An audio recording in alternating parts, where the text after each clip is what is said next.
Well, good afternoon, guys. I keep trying to make some videos that show something a little different all the time.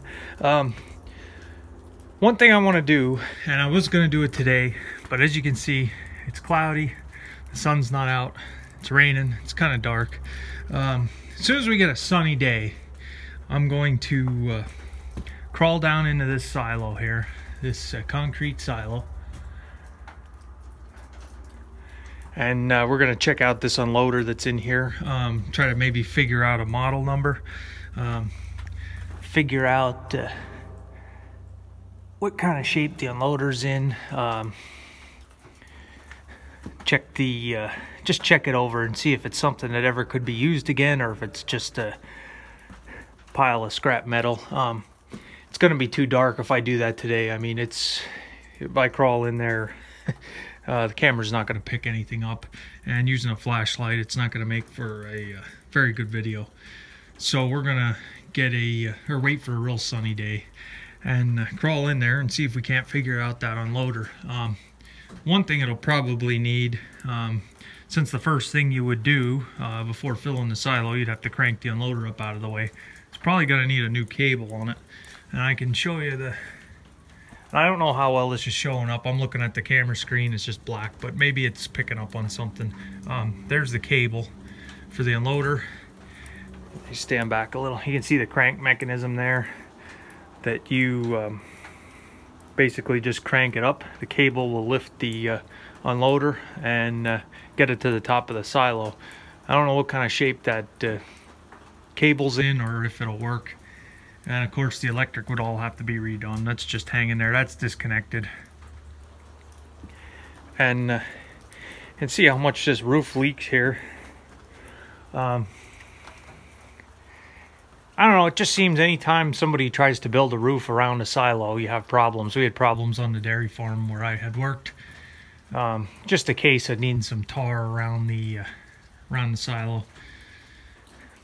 And I think I showed this in the video of the old dairy barn tour. This was like the feed room area.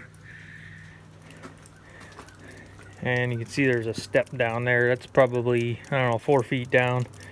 So I don't know if they had backed a wagon here to feed with at one time. And the way the concrete is all weathered, it could be from the rain, but I'm pretty sure that it just piled it here on a pile and they had to shovel it because I don't think they had any conveyors that I know of. So if we get a real sunny day and that inside of that silo lights up a little bit better, I'll put the ladder down and take you guys in and we can check out this unloader. As far as getting down there, I got to get a ladder and it got to fit through the opening here for the doors. It is probably a good 6 feet down. I don't know if you can tell that on the camera, but down to the bottom it's a good 6 feet. One thing that was nice on the dairy farm where I was, our concrete silo, the bottom door was basically level with the ground. So when you got the silage down to a certain level that the unloader wouldn't unload anymore, you could hand shovel it out. It wasn't too bad. But this, that'd be a nightmare if you had a broken unloader near the bottom. So yeah, we'll wait for a sunny day and check out that unloader. Some of you guys that use these top unloading unloaders might have some tips or have seen this style before. So ain't gonna happen today, I don't think. And this here was just a feed bin that was added by the guy that had steers here in the 90s, just for concentrate, I guess, feed. He basically just made a plywood like for supplements and stuff, and then they fed the steers up here at this end. So still waiting for better weather. And man, it would be nice if there was some money in selling eggs and raising chickens. Like I said, this barn is so well set up to raise chickens for eggs. Like I say, that's one of the main things that they had done back then for money, other than the dairy, was chickens. With having 3 floors in here, they have nice areas like this in the barn that they converted. I think I showed this in the other video. There's even a concrete floor here poured on right on top of the barn boards. But But I mean, there's a couple local farms that have chickens and they sell eggs, and it's kind of just a slow process selling eggs. And there's so many people that have chickens around. That seems to be a trend. I don't know if that was just trending the past couple of years or what, but a lot of people move to the country and the first thing they want to do is get some chickens to raise their own eggs. I don't know if it's just a fad for people that aren't from the farm that they want to do or what, but and then what I typically see is they spend a fortune getting chickens and or not getting chickens, getting set up to raise chickens, and then a couple months time you see Craigslist is full of laying hens that are ready to go.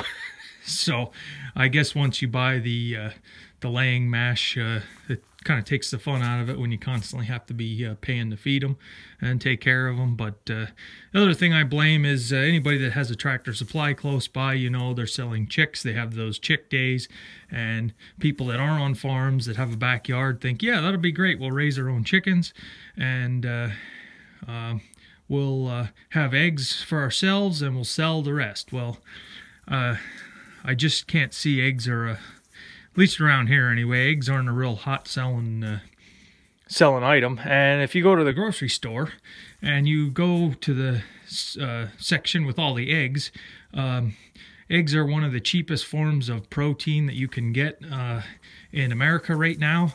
I think tuna fish was the #1 cheapest form of protein that you could eat, but eggs are a close second. Just doesn't seem to be a real hot selling item. Like I say, there are some farmers around here that do sell eggs, and it just seems like he's trying to give them away more than raising them. So I don't really want to get chickens just as a hobby, and when you can buy a dozen eggs for a couple dollars at the grocery store, and I've never been able to eat a dozen eggs in one sitting. I think my record was 9 or 10 back in my high school days. Now if I do that today, I'd be sweating and having the cholesterol sweats, but yeah, it's just kind of a shame. And well, basically we have to thank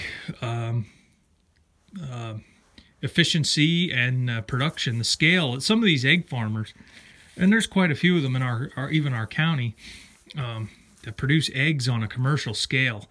And if it wasn't for that, I know there's a lot of people that complain about that they're not roaming free and they're stuck in the cage all day. But if it wasn't for that type of production and that type of scale, they wouldn't be nearly as cheap at the grocery store. The other thing is, if you are somebody that, like I say, I don't mean to badmouth anybody. If you have some eggs or chickens in your backyard, more power to you. I'm just saying, looking at it from a business standpoint, trying to make any kind of money on a small scale, it's kind of a fruitless endeavor. But for those people that are worried about chickens being in cages all the time, you can go to the look at your grocery store and the selection. You can get cage free, you can get organic, which is pretty well the same as regular.